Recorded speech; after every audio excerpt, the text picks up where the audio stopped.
Dahil din sa tindi ng init ng panahon, in-adjust ang oras ng pasok ng ilang eskwelahan. Live mula sa Maynila, may unang balita si Jomer Apresto. Jomer!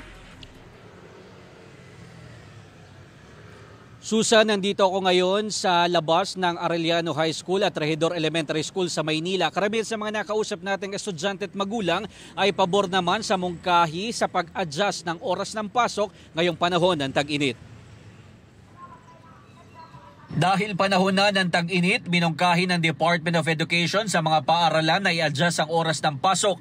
Halimbawa sa Maynila, mula alas 6 na dapat ng umaga hanggang alas 12 ng tanghali ang oras ng pasok. Si Lola Mona na naghahatid at sumusundo sa apong nag-aaral, pabor naman sa mungkahi ng DepEd pero may agam-agam. Kasi nga, kasi tag-init kaya maga sila pinapasok. Mula kasi sa 7 a.m. to 12 noon na pasok ng kanyang apo sa grade 1, magiging 6:30 a.m. hanggang 9:30 a.m. na lang ang pasok. Ang mga estudyante nakukulangan din sa oras na dapat sana ay para sa klase. Yung advantage po, mas maiiwasan yung danger risk ng heat index. Pero yung disadvantage, mas nababawasan po yung capability ng mga students na matuto.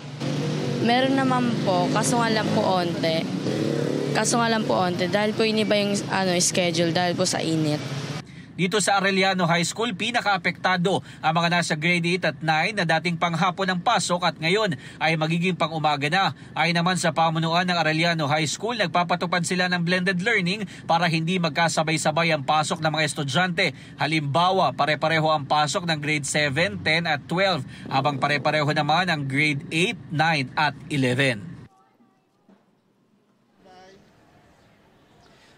Samantala, Susan, sabi ng pamunuan ng paaralan na nakausap natin, posible pa raw mabago ang schedule ng kanilang pasok sa susunod na linggo. Yan muna ang latest mula dito sa Maynila. Ako po si Jomer Apresto para sa GMA Integrated News.